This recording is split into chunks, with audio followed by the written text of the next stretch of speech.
வாழ்க வளமுடன். செலிபஸ் சொந்தங்களுக்கு, பிரம்மச்சரிய சொந்தங்களுக்கு, தமிழ் பேசும் நல்லுள்ளங்கள் அனைவருக்கும் பணிவான வணக்கம். அன்பான பிரம்மச்சரிய சகோதரர்களே, இன்றைய தினம் நம் சகோதரர்கள் கேட்ட சில கேள்வி பதில்களை எடுத்து பார்க்கலாம் அப்படின்ட்டு இருக்கேங்க. முதலாவதாக பார்த்தீங்கன்னா, சகோதரர் கேட்டிருக்காரு, பிரகாஷ் பிரதர், எனக்கு ஆசை ஒன்றும் இல்லை, இந்த உலகத்தில் வாழ இருக்க விரும்பவில்லை. என் கதை சோழி முடிந்து விட்டது. என் உயிர் கஷ்டம் இல்லாமல் பிரிய ஆசைப்படுகிறேன். துன்பத்தை தவிர இங்க எதுவும் இல்லை. மேரேஜ் பண்ணி வாழ்க்கை வீணாகி விட்டது. எனக்கு சாக வழி சொல்லுங்கள். நான் ஒரு அனாதை. கடவுள் கூப்பிட மாட்டேங்கிறார், மறுக்கிறார். ஒன்றும் இந்த உலகத்தில் இருந்து சாதிக்க போவது இல்லை. பிரதர், நான் செய்த பாவங்களுக்கு சாவு ஒன்றுதான் முடிவு. தயவு செய்து கூறுங்கள். வாழ்க வளமுடன். அன்பான சகோதரரே, இதுபோல மனசு வெக்ஸாகி ஒரு அமைதியற்ற நிலை வரும் வாழ்க்கையில். இது சாதாரணமாகவே எல்லோருக்குமே வர்றதுதான். இப்போ இந்த வாழ்க்கையில நம்ம இது போன்ற ஒரு மனநிலை வரும் காலத்துல தான் என்ன பண்ணணும் என்றால், அடிக்கடி தவம் செய்ய பழகணும். புரியுதுங்களா? தவம் செய்வது தான், புரியுதுங்களா, வாழ்க்கையில எல்லா விதமான இன்ப துன்பங்களையும் பார்த்து அனுபவித்து போதுண்டா இந்த வாழ்க்கை அப்படின்னு முடிவு செய்யும் போது அமைதியா போய் தவத்தில் அமரலாம். அடிக்கடி, அதாவது ஒரே முட்டை உட்கார முடியாது.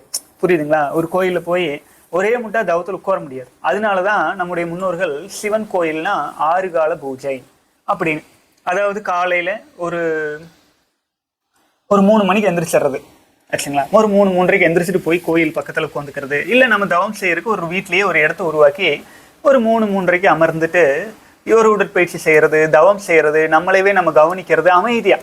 புரியுதுங்களா? வெளி உலகத்தை நோக்கி போக வேண்டாம். வெளியில ஒன்றும் இல்லை, எல்லா துன்பம் மரணம் எல்லாமே நமக்கு புரியுதுல்ல, ஏன் வெளியில போகணும்? ஒரு தவம் செய்ய ஆரம்பிச்சிடலாம். அப்புறம் திரும்பவும் 3 மணிக்கு முடிஞ்சுதான் ஒரு 6 மணி 7 மணி வரைக்கும் தவம் செய்யறோமா, அடுத்ததாக கொஞ்சம் உங்கள் வேலைகளை எல்லாம் ஏதாவது சிறு சிறு வேலைகள் செஞ்சுட்டு திரும்பவும் ஒரு 10 மணி, திரும்பவும் மதியம் 1 மணி, திரும்பவும் மதியம் ஒரு 3-4 மணி, திரும்பவும் ஒரு 6 மணி, 6 மணி 7 மணி 8 மணி வரை அப்படியே அமர்ந்துட்டு இரவு உறங்குவதற்கு முன்பாக ஒரு 1/2 மணி நேரம். இது போல ஒரு நாளை 5-6 பிரிச்சுட்டு ஏதாவது ஒரு தவம், நம்ம பயிற்சிகள் கொடுத்துருக்கோம் இல்லைங்களா, அதுல விந்துஜயம் பயிற்சியை ஆழ்ந்து செஞ்சு நம்முடைய ஆற்றலை உடலில் நீங்க சாப்பிட்றீங்கனாலே நம்ம திட உணவுகளை சாப்பிட்றோம். அது எங்க போகும்? நம்ம காம உணர்வுகளே இல்லை, வேண்டாங்கிறோம். ஆனாலுமே நம்ம சாப்பிட்ற உணவு இடுப்பு பகுதியில மூலாதார சக்கரத்துல உயிர் மையமா சேகரமாகும். அப்ப என்ன பண்ணணும்? நம்முடைய ஆற்றலை மேலை துவாரங்களுக்கு கொண்டு வர்றதுக்கு விந்துஜயம் பயிற்சியை ஆழ்ந்து செய்யணும். அந்த பயிற்சி செஞ்சுட்டு அடுத்ததாக நான் சொன்ன மாதிரி இந்த 6 முறை தவம் செய்யறது, அப்புறம் இயற்கையோடு போயிட்டு வந்துட்டு இருக்கிறது, இப்படி அமைதி அடையணும் ஆச்சுங்களா. இன்னும் உஷ்ணத்திலேயே தெரியக்கூடாது. புரியுதுங்களா? அது பண்ணலாம், இது பண்ணலாம், இது செய்யலாம், அது செய்யலாம், அந்த ஒரு வகையான அந்த ஹீட்டிலேயே இருக்கீங்க பாத்தீங்களா, அதெல்லாம் சாந்தம் அடைய வைக்கணும், அமைதி அடைய வைக்கணும். உங்களுடைய ஆற்றல தவத்துல கரை. புரியுதா? ஆனா நான் தப்பு பண்ணிட்டேன் வாழ்க்கையில, அது திரும்ப சரி பண்ண முடியாது. இறந்த காலத்தை யாராச்சும் திருப்ப முடியுமா? முடியாது. ஏன்னா இறந்த காலத்துல வாழ்ந்த அந்த மனிதர்கள் அப்பவே இறந்துட்டாங்க. புரியுதா? ஒரு ஆத்துல தண்ணி போகுதுன்னா இப்ப நீங்க பாக்குற ஆறு அதே ஆறு இல்ல, புது ஆறு. ஒரு சனமும் புது நீர் போயிட்டே இருக்கு. அப்போ என்ன பண்ணணும்? அதை ஓகே அப்படியே அக்செப்ட் பண்ணிட்டு இப்ப நீங்க இருக்கிற காலத்துல தவம் செய்யணும், தவம் செய்ய வேண்டும் என்கிற இந்த விஷயத்தை புரிஞ்சுக்கிட்டவன் புத்திசாலி. புரியுதா? இது இல்லை, நான் போயிட்டு சூசைட் பண்றேன், அது பண்றேன், இது இன்னொன்னு அந்த ஹீட்லயே அந்த வெப்பத்திலேயே ஒண்ணு விருப்பப்பட்டு ஓடுறது, இல்லைன்னா வெறுத்துட்டு ஓடுறது. நமக்கு எதுவுமே வேண்டாம். புரியுதுங்களா? விருப்பமும் வேண்டாம், வெறுப்பும் வேண்டாம். அமைதியா தவம் பண்ணுவோம். தவம் எப்படி பண்றது? அதுக்குதான் பயிற்சிகள், அத்தனை பயிற்சிகள் சொல்லி 32 ஸ்டேஜ் கொடுத்துருக்கோம்.